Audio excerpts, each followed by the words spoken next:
Okay, this morning might be painful for some, but immensely valuable for all. I'm going to share another answer that I gave to the international group of business leaders who hired me to consult with them on a number of critical business matters. This excerpt comes from answering this question: how to solve family business problems. More than 64% of the business owners in this group are family-run businesses, and the main problem in these businesses is that the boundaries of family and work relationships are not clear, and there are many conflicts of interest. Is there a principled solution to this problem? That's what they asked. That was the question, and now let me give you my alarming answer. Let me just say this. I understand this tendency. When you start a business and are in need of help, particularly when you need to hire on short notice, or you need to get that extra pair of competent hands to help you out quickly, turning to family members can seem like a great option. After all, what is family for if not to lean on? So the thought is, turning to family is A, faster, there's no interviewing or background checks that are needed. B, it's more comfortable. You don't have to write the job posting and you don't have to interview a bunch of people. And C, it gives you more certainty. You already know that they're hardworking and that they're a good person. And then D, it's just easier. There's no getting to know and there's less training that is needed. So I just want to say up front, I understand all the perceived advantages, but I'm just going to tell it to you straight. You're hiring family because it's just being lazy. Your odds of failure when you hire family jump significantly. And it's not just a failure in business, but now the failure at home and in your personal life.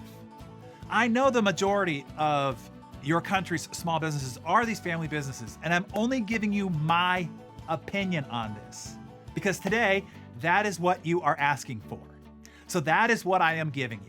My experienced advice from 30 plus years in business, observing and reporting on tens of thousands of businesses, and my directly consulting with thousands of business owners.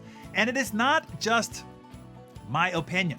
According to the Department of Labor, there's already a 2/3 failure rate among small businesses.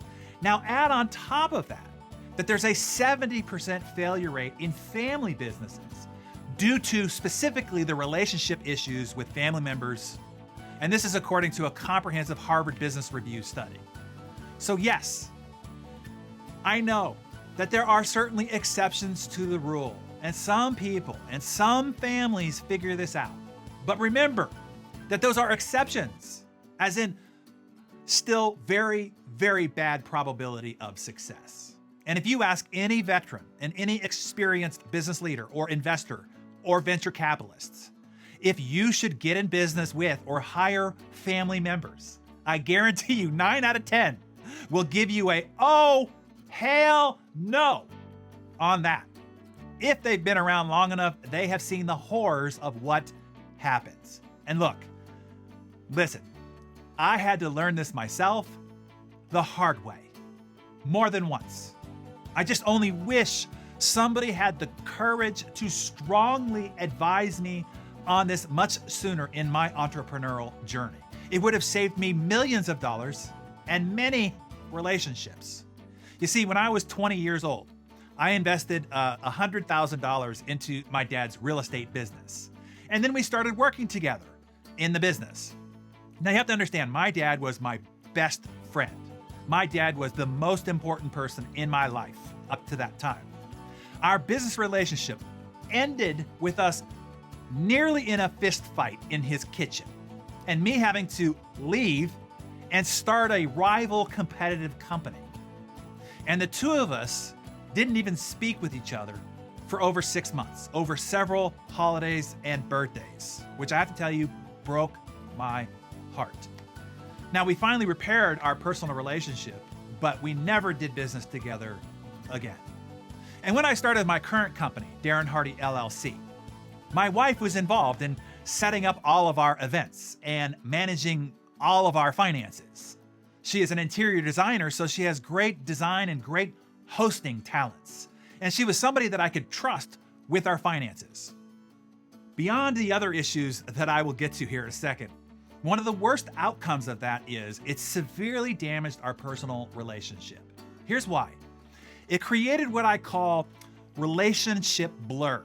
So instead of her just being my wife and my lover, she was now my employee. She was my event coordinator, my contracts manager, my logistics manager, my travel agent, my CFO, etc.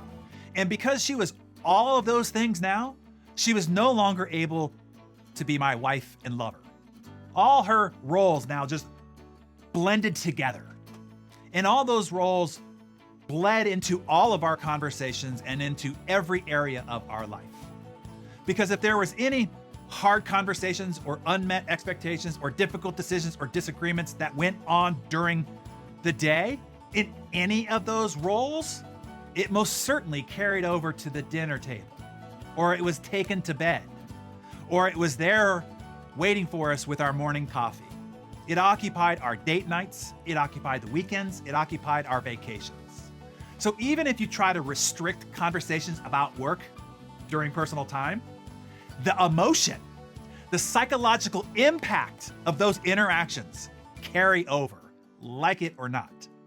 Okay, we're gonna break it right there for now.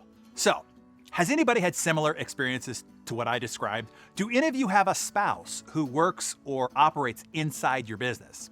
Help the community out and share your own experience about this process in the comments below. And tomorrow, I will share more of this answer, one that goes beyond even today's answer. So be sure that you're here tomorrow for that.